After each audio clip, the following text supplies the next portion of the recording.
Bem-vindos a mais um podcast da Rede Energia, a sua escola prática para o mercado. Eu sou Fabiola Sena, uma das hosts desse podcast e cofundadora da Rede Energia. Hoje nós vamos conversar sobre um tema que é muito badalado: inteligência artificial, mas não só a inteligência artificial, e sim como ela está transformando a indústria de energia e com um convidado muito especial que, além de meu amigo, Tiago Ferreira, é sócio de IA lá na Álvares e Marçal. E lembrando que se você tem interesse nesse tema, a Rede tem uma seleção de conteúdos exclusivos onde você encontra masterclasses, podcasts e artigos sobre esse assunto. O link para acessar essa série, que é exclusiva para os nossos assinantes, está aqui na descrição do episódio. Inclusive tem curso que o Thiago já lecionou lá na nossa escola, tem podcast, tem masterclass, tem muito conteúdo sobre IA, então não perca. Antes de começar o nosso bate-papo, eu vou passar aqui uma vinheta para você conhecer um pouco mais sobre a nossa escola.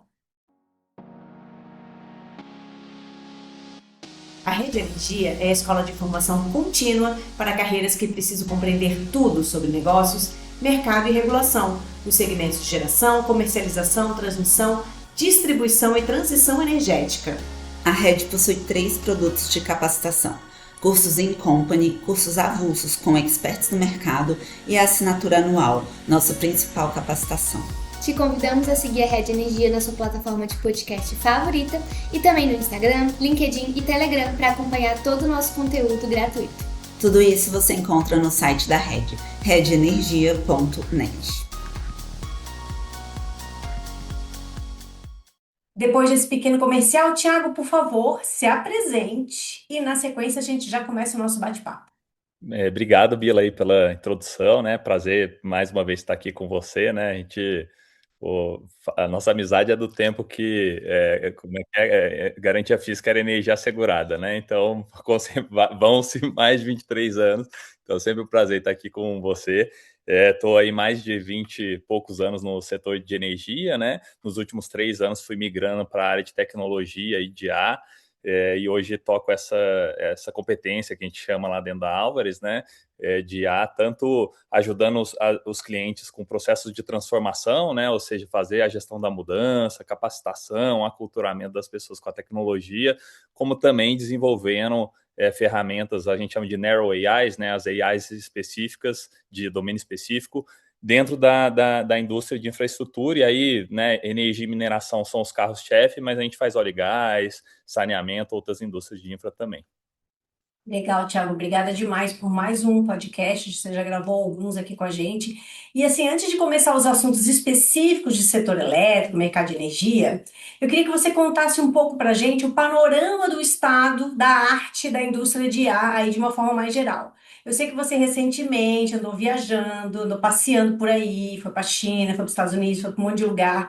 E conta pra gente aí o que está acontecendo com esses modelos que parece que estão realmente cada vez melhores. Antes a IA era assim, não era tão né? Ela era meio burrinha, agora realmente está surpreendente. Imagino que isso deve estar numa velocidade exponencial. Então, conta um pouco sobre tudo que está acontecendo. O governo americano também bloqueando algumas coisas. Conta pra gente aí, por favor. Não, legal, Bila. A gente teve a oportunidade de fazer essas visitas aí, como você comentou, né? Anthropic, OpenAI, enfim, nos últimos meses aí. Então foi bastante interessante ver o que está acontecendo e os movimentos da indústria, né? Mas basicamente a gente está vivendo uma transição dos copilots para os autopilots, né? Então a gente fala muito em agente, né? Mas eu gosto bastante dessa definição do copiloto e do autopilot, porque é exatamente essa transição de, pô, né? A IA não só me ajuda como, digamos assim, um copiloto, mas ela também executa de forma autônoma várias tarefas, né? E eu acho que o grande marco foi o final do ano passado ali, né, os modelos, principalmente da Anthropic, começaram a ficar tão bons a ponto de executar bem essas tarefas, né? O Claude Code, o Claude Cowork ganhou aí as notícias, vamos dizer assim, né? E hoje a gente está vivendo, digamos assim, né, uma aceleração dessa mudança, ou seja, saem modelos cada vez mais frequentemente, vamos dizer assim, né, e cada vez mais capazes, tão capazes que a gente viu, como você bem comentou, o próprio governo americano bloqueando aí, né, inicialmente o modelo da Anthropic e agora o da OpenAI também, o 5.6, né, de ser liberado para o público. Então, claramente, assim, o governo americano está tomando uma iniciativa de participar mais aí do release desses modelos, o que vai, digamos assim, tirar um pouco dessa velocidade, né? E hoje também existe muito essa discussão dos modelos abertos, né? A gente tem visto muitos clientes até por questões de custos, né? Porque esses modelos são caros, o processamento acaba sendo caro, né? De buscar alguma estrutura híbrida, vamos dizer assim, onde tarefas mais simples são alocadas para os modelos abertos, né? E quando a gente fala em modelos abertos, a gente está falando basicamente dos modelos chineses, né?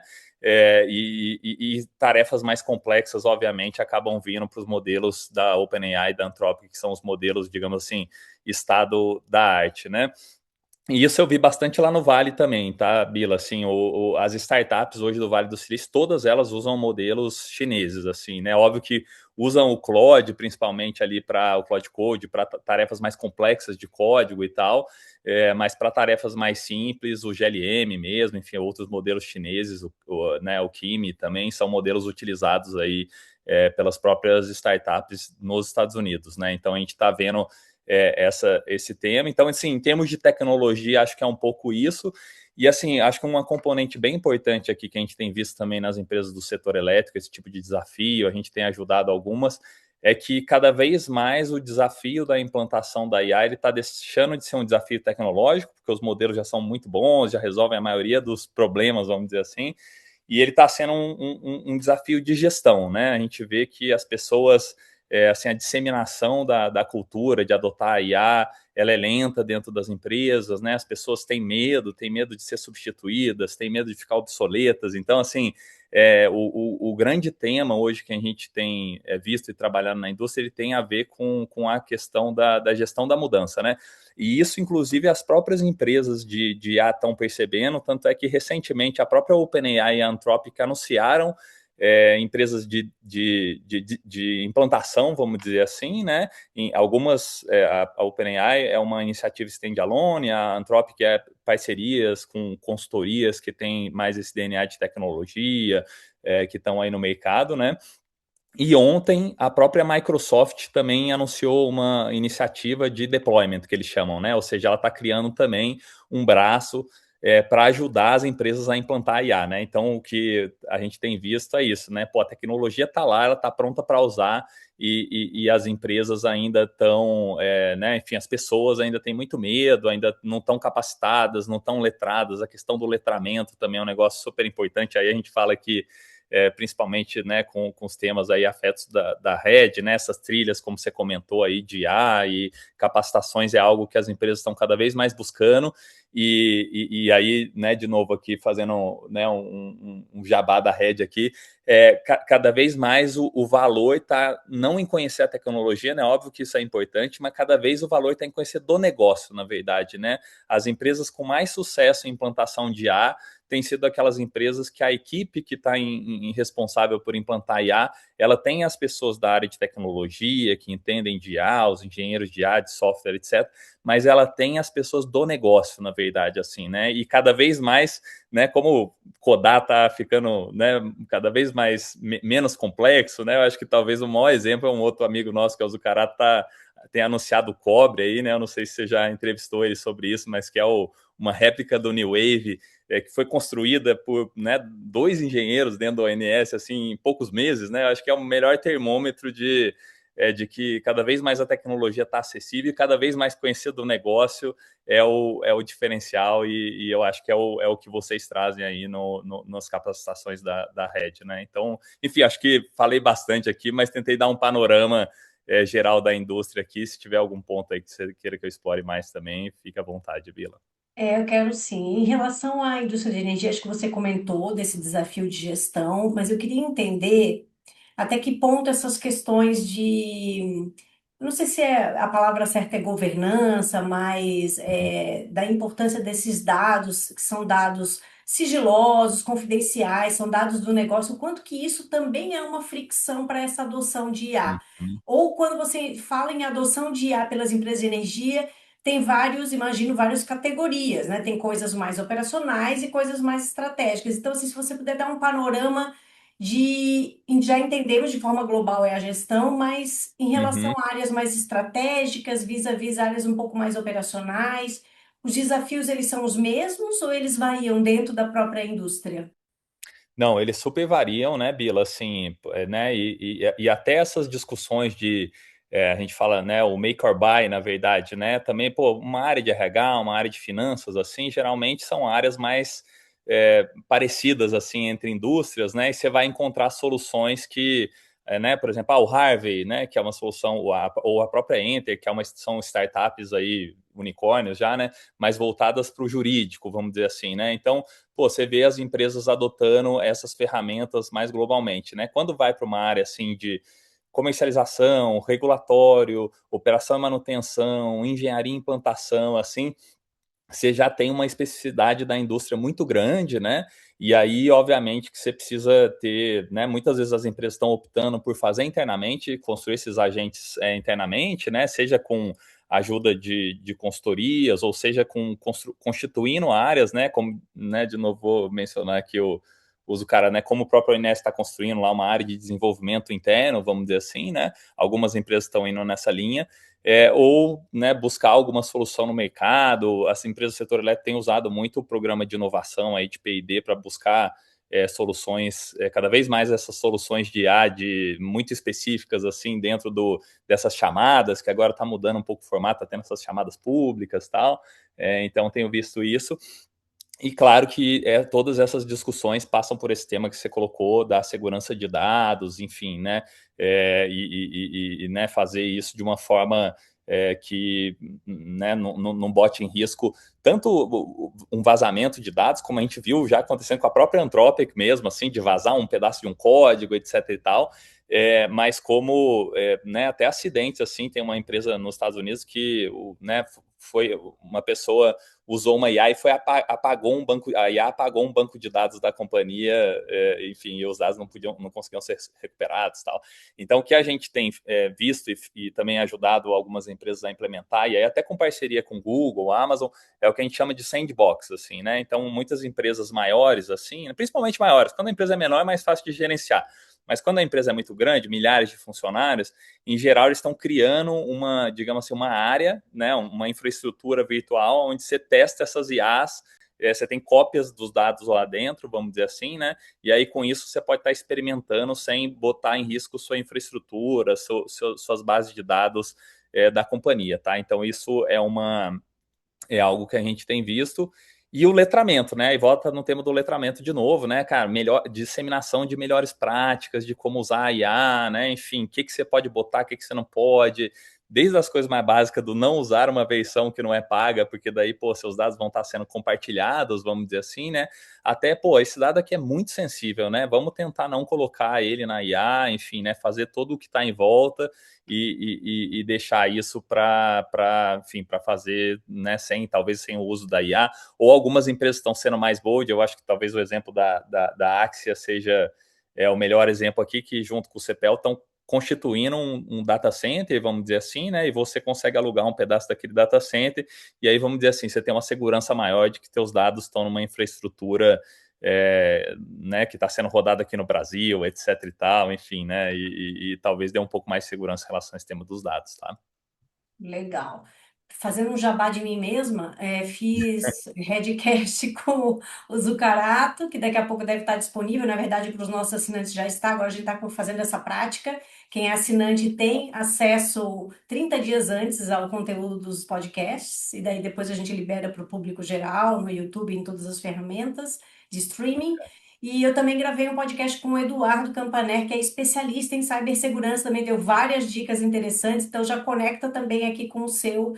Você já tinha comentado o Zucarato e também o Eduardo, acho que tem umas dicas bem legais de cibersegurança que dialogam muito com isso aqui que a gente está conversando. Eu não sabia sobre essa possibilidade de fazer uma infraestrutura, né, um hardware próprio, né, que você daí fica ali com Uhum. ele controlado, em ambiente controlado, vamos dizer, né? Fisicamente você sabe que os dados vão estar ali, interessante saber. e conversa muito com o que a gente fez o bate-papo lá com o Eduardo sobre cibersegurança.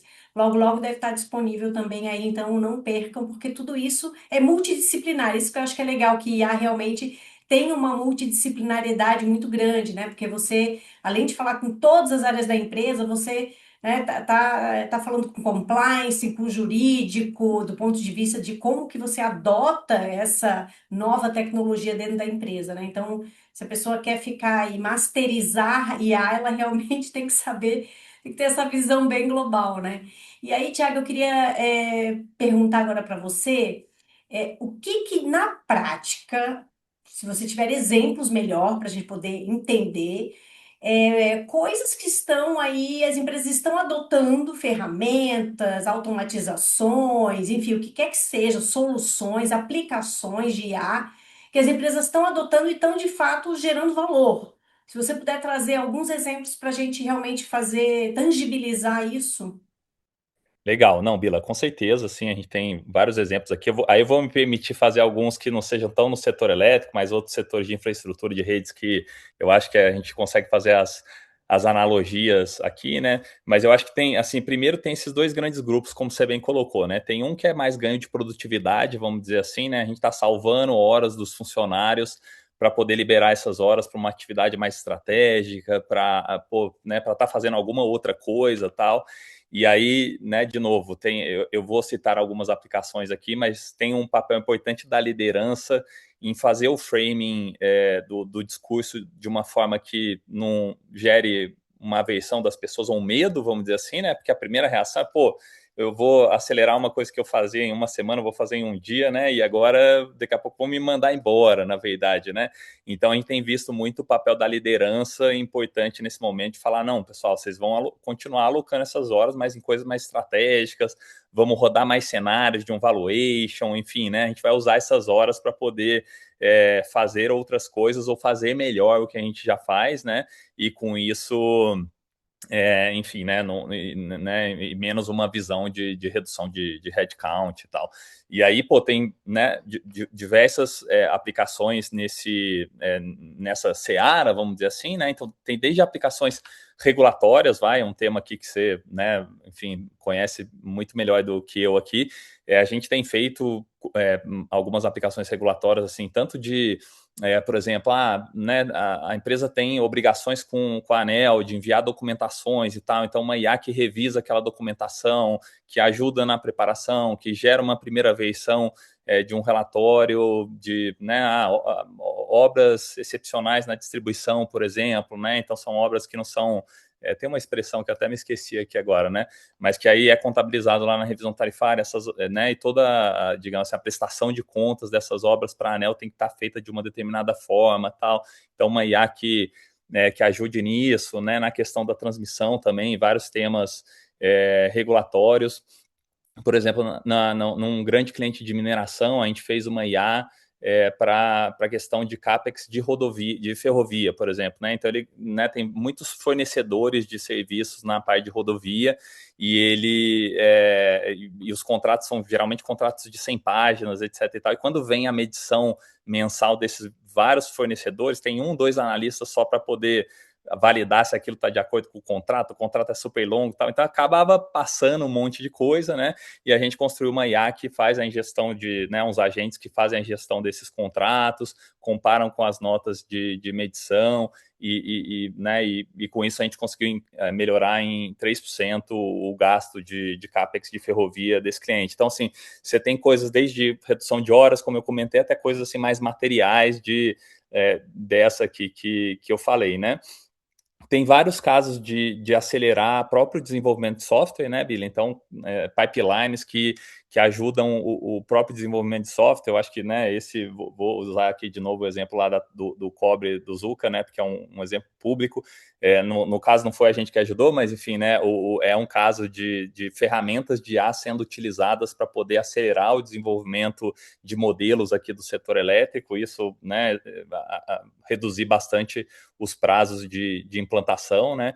A gente tem um outro exemplo aqui interessante também, que a gente está, na verdade, começando esse projeto, que é um projeto de exatamente replicar os modelos, a cadeia de modelos aí de operação do sistema, usando um modelo que é o Grid FM, que é um modelo, enfim, é um grande modelo, né, uma rede neural profunda, assim, que tem a mesma estrutura de pré-treinamento desses modelos por trás do ChatGPT e da Anthropic, né, exatamente para poder emular, né, a gente usa esse termo emular, porque, né, você está exatamente emulando o problema físico, né, mas com um custo computacional muito menor. E aí a vantagem desse tipo de abordagem é você aumentar a possibilidade de cenarização, né? Então, pô, né, eu quero fazer 1000 cenários de expansão com 1000 cenários de clima e rodar esse negócio 5 anos à frente com uma granularidade horária, etc e tal. Então, são coisas assim que, usando a cadeia de modelos tradicional, você demoraria, né, muito tempo fazendo e custaria computacionalmente bastante dinheiro mesmo processando aquilo lá. Com um modelo né, desse tipo, você consegue otimizar bastante isso, né? Eu emendei um caso no outro aqui, vou dar uma pausa para ver se você quer comentar algum antes de eu continuar aqui, senão eu vou ficar no monólogo. Não, não, acho que só pegar um gancho do que você falou, né, sobre o receio das pessoas de serem sobrepujadas, né, pela IA. Eu lembro que quando eu comecei a aprender computação, né, que foi lá em cálculo numérico, a gente usava Fortran, porque eu sou uma pessoa vintage e eu usava Fortran, né? Eu também, foi Tran 90, inclusive. Eita, então eu não tô tão vintage assim, então tô até me sentindo mais novinha. Mas assim, na época eu lembro que a gente invertia, a gente fazia um algoritmo de inversão de matriz, a gente fazia o algoritmo, né, para inverter a matriz. A gente programava o algoritmo. Aí depois, quando eu já estava no doutorado, aí já corta aí para uns 10 anos depois, né? E a gente usava, eu continuei invertendo matriz, mas aí já tinha a biblioteca do MATLAB que você botava, inverte, né? Botava lá a matriz e ele invertia. Então, assim, eu não deixei de resolver problemas. Os meus problemas ficaram mais complexos, porque eu não precisava mais perder o meu tempo invertendo matriz, fazendo um algoritmo que não era eficiente e já pegava uma biblioteca do MATLAB que era muito mais eficiente. Então, acho que é um pouco esse o espírito que você está trazendo aqui, né? De que você vai continuar precisando das pessoas, né? Mas as pessoas vão ter que subir de nível. Eu acho assim que é muito doido a gente pensar que a inteligência artificial ela vai fazer com que as pessoas, acho que vai criar um gap, né? Cada vez você vai ter pessoas que vão ficar mais ali sem estímulo e de fato não vão se desenvolver, mas aquelas que se desenvolverem, elas vão poder se desenvolver muito, porque as coisas mais braçais a IA vai poder ajudá-la, com isso ela tem produtividade para poder focar em coisas que se ela desejar, ela tiver a motivação para desenvolver, ela vai poder, esse gap me parece, né, que vai ficar realmente muito grande. Eu não sei se é uma percepção só minha aqui, você que é o Não, você estudioso do está tema. Você está 150% certo, assim, Bila. Até tem essa máxima, né, que algumas pessoas falam assim, que você não vai ser substituído pela IA, você vai ser substituído por alguém que usa bem a IA, assim, na verdade, né? Então, que é exatamente isso que você está falando, né? E aí vou contar umas anedotas, né? Agora está até em voga o termo que está em voga, assim, na área de tecnologia e tal, e que, né, está começando a disseminar para outras indústrias, é o High Individual Contributor, assim, que é exatamente esse cara e aí tem um caso que andou circulando aí nas redes sociais, que saiu de um grupo de né, funcionários de uma consultoria dessa de estratégia de gestão, que o cara, numa entrevista de emprego tal, ele pediu 100 milhões de dólares por ano de salário, assim, né? E os caras falaram, meu, você tá maluco tal. Daí ele falou, cara, eu vou mostrar aqui para vocês os meus agentes aqui, então, pô, eu na verdade, tô valendo por uma equipe de 15 pessoas, assim, na verdade, né? Então, eu quero ganhar o salário de, sei lá, 15 pessoas, né? Então, eu acho que é bem isso que você falou, né? A gente está tendo, e eu vejo isso dentro da Álvares, eu vejo isso em clientes, na verdade, né? As pessoas que de fato estão mergulhando na IA e dedicando, né, tempo, muitas vezes fora do dia a dia, porque dia a dia a gente está sempre corrido entregando o que a gente entregava da forma como a gente entregava, vamos dizer assim, né? E estão virando esses super homens e mulheres, assim, né? Que tem, de fato, né? E aí, uma das anedotas, eu estava numa empresa dessas que a gente está fazendo a transformação de IA, conversando com uma pessoa do jurídico, assim, né? E lá, particularmente, eles vão implantar a ferramenta do Claude, né? Como oficial, assim, da companhia. e já está definido, tal, mas eles ainda estão fazendo rollout, né? Primeiro fazendo para poucas pessoas, depois aumentando, fazendo uma coisa gradativa. E não chegou nessa pessoa do jurídico ainda, né? Mas ele falou, Thiago, eu já fiz em casa. Ele é um cara meio tech savvy, assim, tipo, né? Facilidade com a tecnologia. Ele falou, Thiago, eu já fiz todo o meu setup do Cloud em casa, eu tenho vários agentes, e assim, cara, minha estimativa é que eu tô, assim, uma equipe de 5 pessoas, assim, com meus agentes e tal, e então, né, exatamente esse espírito que você está colocando de ter pessoas que vão, né, ficar com super capacidades aí, superpoderes, quanto mais se dedicarem. E aí, né, pegando o gancho aqui para contar um outro use case, né, que a gente fez para uma empresa de energia, foi uma modelagem, né, financeira assim, de investimentos em transmissão de energia. E aí, com a IA, e aí, o que a gente foi possível fazer, né? Cenários que, pô, a pessoa jamais, né, analisaria. Então, pô, não, mas se der uma chuva no ano 3 que derrubar 2 torres e ficar X horas interrompido, e aí você começa a fazer um monte de, né, pô, lá atrás, quando a gente começou, pô, era um VPL e uma TIR, que a gente calculava por business case, né? Daí o Excel começou a ficar mais sofisticado, você começou a fazer ali né, um número randômico ali, chacoalha uma variável para lá, para cá, e sensibiliza o modelo, etc e tal, né? Tem algumas ferramentinhas que você bota no Excel para fazer um Monte Carlo, etc e tal. Mas, puta, era muito difícil você pegar, assim, cara, 1000 cenários diferentes que têm impactos completamente diferentes e jogar tudo ali no Excel e ele sozinho simular essa coisa toda, né? Hoje com a IA você pode fazer exatamente isso, né? E aí a pessoa que fazia a modelagem gastava um tempão construindo o modelo, agora vai gastar bem menos tempo construindo. Por outro lado, vai estar, gastando muito mais tempo pensando nos cenários, avaliando o impacto desses cenários, enfim, né? E tendo um business plan muito mais robusto do que teria antigamente, né? Então, acho que é um pouco essa a filosofia. Legal, Thiago. Agora, eu queria pegar um gancho do que você falou, que vocês estão implantando essa estrutura, né, de IA para algumas empresas. Se você puder falar assim, principais erros e principais acertos de quem está começando a fazer essa estratégia de adoção de IA e lições aprendidas, se você Legal. puder falar aí dois principais erros do que não fazer e o que fazer aí para o pessoal não cair na casca de banana. Não, bacana, Bila. Com certeza, né? Vou compartilhar com você aqui as nossas experiências e depois até vou te mandar aqui, daí você, né, coloca o link de repente ali para a turma poder acessar. Agora no mês de junho, começo de junho, saiu um estudo de Stanford, né, com 51 empresas, né, em diferentes indústrias, tal, mostrando exatamente isso, as coisas que funcionam, as coisas que não funcionam. E o relatório super, assim, bacana, assim, bem feito, né? E por acaso tem uma brasileira também que é uma das principais autoras desse estudo, então bacana ver uma brasileira, né? Enfim, lá em Stanford brilhando assim também, né? Interessante. Mas enfim, o que a gente tem visto, né, Bila? A primeira coisa é a liderança tem que abraçar a IA, né? Se os líderes não abraçam isso e não passam essa mensagem de cima para baixo, vamos dizer assim, né, a companhia fica para trás na adoção da IA, né? E aí a gente tem exemplos aqui de benchmarks que a gente já fez em outras indústrias, né? Você pega o Nubank, por exemplo, né? Pô, o CEO do Nubank, no encontro anual de executivos o ano passado, ele pegou os 40 executivos globais do Nubank que reportam diretamente para ele e colocou os 40 para receber um treinamento e construir um pequeno software com uma ferramenta dessas de low code. Então, pô, a pessoa do marketing que né, nunca fez uma linha de código na vida, assim, estava lá fazendo um pequeno aplicativo, etc e tal, né?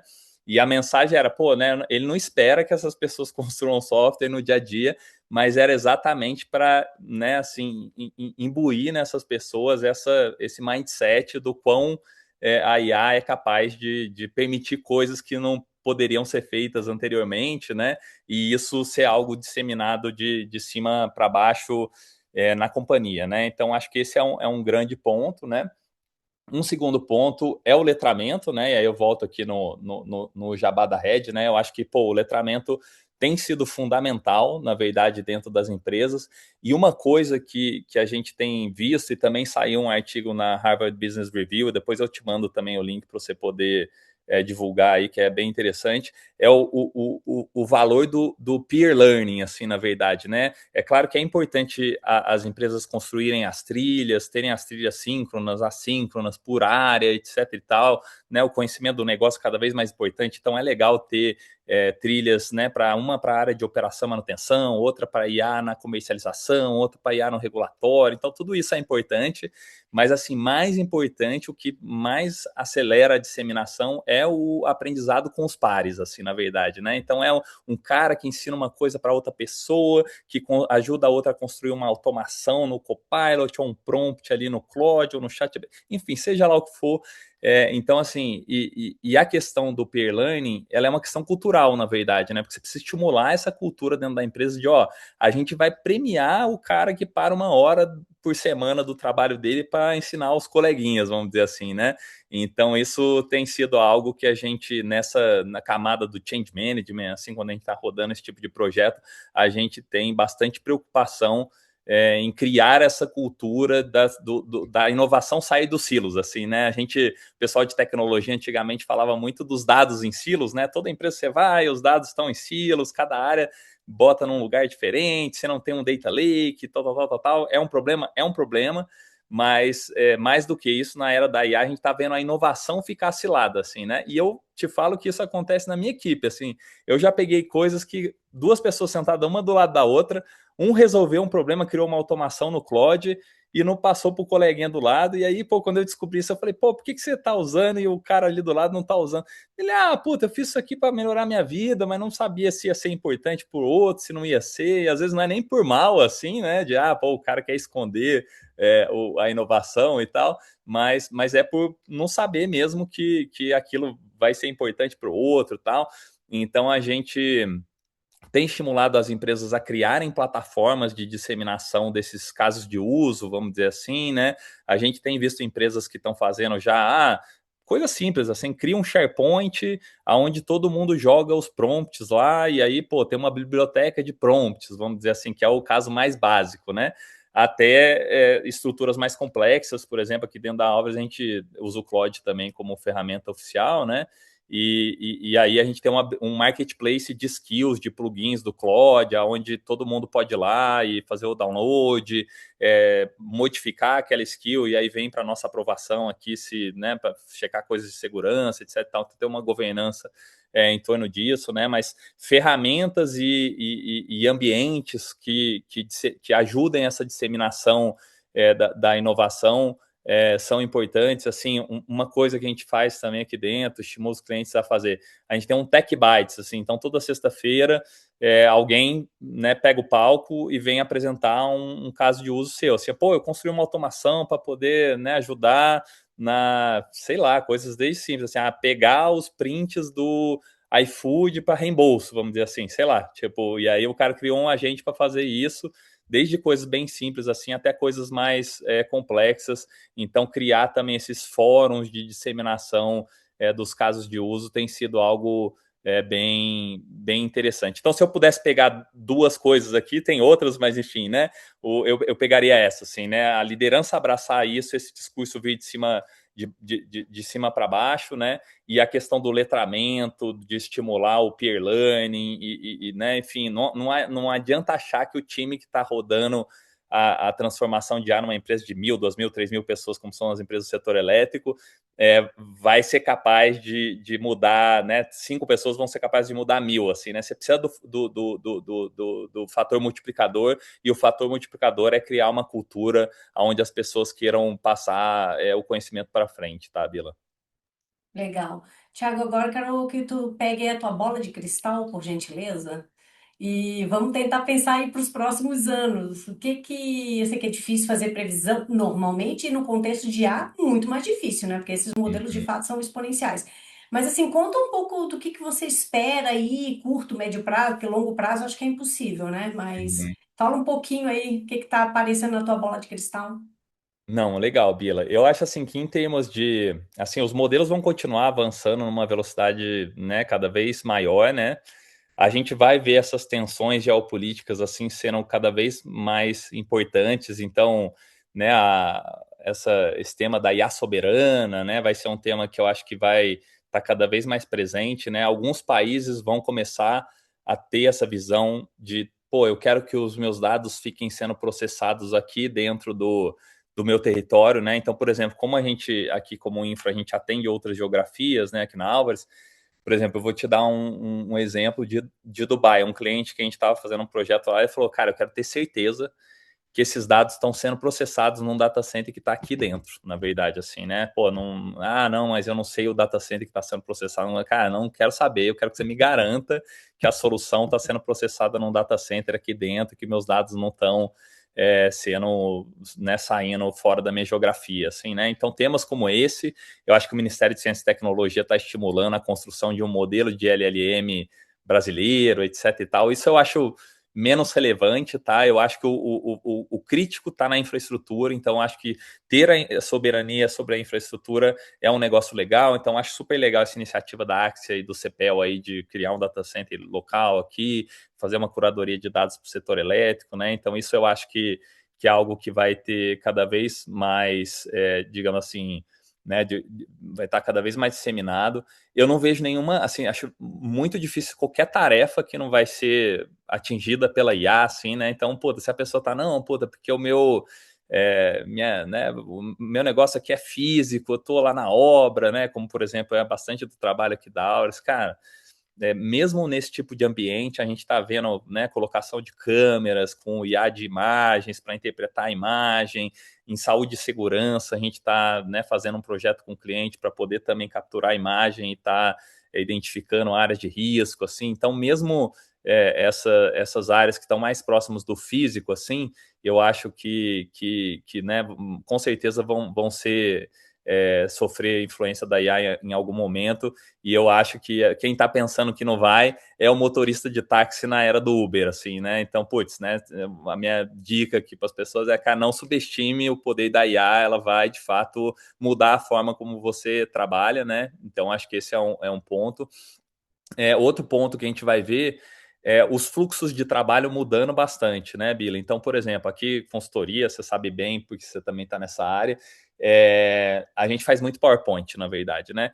Então, pô, né, uma coisa que a gente está vendo mudar bastante é o formato, né? Você não necessariamente precisa fazer em PowerPoint, você pode fazer uma apresentação em HTML hoje em dia, que as IAs fazem isso muito melhor, muito mais rápido. Então, a gente revisou o processo aqui interno de fazer a apresentação e a primeira pergunta que a gente faz é, cara, esse material vai ser reeditado várias vezes? Vai ser reutilizado várias vezes? Se a resposta é sim, a gente vai para o fluxo tradicional de fazer via PowerPoint e usa a IA, o Claude, seja lá qual for, para ajudar a acelerar a confecção desse PowerPoint. Se a resposta é não, né? Por exemplo, a gente tem um encontro anual nosso que reúne sócios de várias geografias, que acontece uma vez por ano, a gente fica imerso 3 dias, né? Mostrando use cases, apresentando coisas, trocando conhecimento e tal. Cara, acontece uma vez no ano, eu só vou usar aquela apresentação lá. Então, todas as apresentações que foram feitas para aquele evento esse ano, a gente foram feitas em HTML, na verdade. Então, muito mais rápido, muito mais bonito esteticamente, tal. Mas é isso, né? Não, é difícil de você reeditar, é difícil de você reutilizar ela novamente. Então, a gente vai ver cada vez mais os fluxos de trabalho serem revistos e muitas vezes as ferramentas que a gente acha que nunca vão mudar, né? Que eu nunca vou deixar de usar o PowerPoint, né? Começam a ser desafiadas. É a mesma coisa na modelagem, tá, Bila? Tem coisas de modelagem hoje que, cara, é tão mais fácil e mais seguro você criar um código em Python e com a IA você consegue fazer isso que, pô, né, assim, talvez não faça nem sentido você usar uma planilha de Excel, né? E você vai criar uma automação ali no próprio Claude com um dashboard que ele gera automaticamente em segundos e que é bonito pra caramba, que você consegue sensibilizar todas as variáveis do seu valuation, do seu fluxo de caixa e tal. E ocasionalmente o Excel pode até deixar de ter a relevância que ele tem no trabalho que a gente executa no dia a dia. Então eu acho que essa é uma outra tendência, né? E a terceira aqui, para a gente fechar, eu também não ficar me estendendo muito, eu acho que cada vez mais as pessoas, e eu falei isso num podcast que a gente teve lá na Academia de Engenharia, até com o Menel e com o Zucarato, tal, falando dos modelos, a gente que é engenheiro, a gente subestima um pouco o aspecto humano dessas transformações, né? E eu falo isso por mim mesmo, assim, né? Eu demorei muito na minha carreira para eu falar, cara, isso aqui é muito óbvio que vai melhorar a vida do cara, ele vai adotar esse negócio, né? E a gente vê que não é assim que funciona, né? Pessoas são pessoas, cada pessoa é um universo em si mesmo, vamos dizer assim, né? E esse tipo de transformação, ela tem esse caráter de lidar com pessoas, né? Então, cada vez mais a gente vai ver a área de RH tendo, né, de pessoas, de gestão de pessoas, tendo um papel protagonista mesmo nessa transformação, né? Tanto em ajudar ela a acontecer, né? De cuidar das pessoas, vamos dizer assim, para que elas se sintam seguras, né? Né, parênteses aqui também, eu falei de alguns estudos, né? Tem um do Google, esse é um pouco mais não é tão recente assim, mas que mostra que o maior indicador da produtividade do time é a segurança psicológica, vamos dizer assim, né? Então as pessoas precisam se sentir seguras para poder estar mudando a forma de trabalhar, para poder estar adotando uma nova tecnologia, né? Então esse aspecto humano, eu acho que vai estar cada vez mais no centro do discurso, né? Eu não sei se você trouxe alguém já aqui de RH, mas eu acho que seria super interessante aí como né, complementar aqui essas visões que você está trazendo de trazer alguém assim, né, mais de humanas, mais esse aspecto mais assim das pessoas aqui na transformação. Eu acho que isso vai ser cada vez mais relevante. E a gente, como engenheiros, que tendemos a nem sempre valorizar esse aspecto. Eu sei que você não, porque você, inclusive, dá coach para um monte de gente e tal, então você, né, enfim, está super na frente disso, mas a maioria de nós, eu me incluo nesse espectro, né, de engenheiros, tende a minimizar o papel dessa gestão das pessoas, da gestão da transformação, e eu acho que isso vai ficar cada vez mais relevante, tá? Tiago, você está me dando muita bola para eu cortar. Foi muito bom você ter me lembrado, porque tem Nem foi um combinado, e curso. nem foi combinado. A gente vai ter um curso com a professora Alessandra Corrêa, que é a nossa professora de negociação. Vai ser um curso, é um curso curto, por isso que eu estava olhando aqui enquanto você estava falando, dia 25 e 27 de agosto, Soft Skills para Sobrevivência na Era da IA. Muito Eu acho que bacana, é viu? bem o que você estava falando. Então, se Era inclusive um ingresso aí para participar desse curso, que eu você me tem um interesso. desconto, mas não é free para você. Você tem 25% de desconto porque você é professor da Rede Energia. Ótimo. Estarei na primeira fila.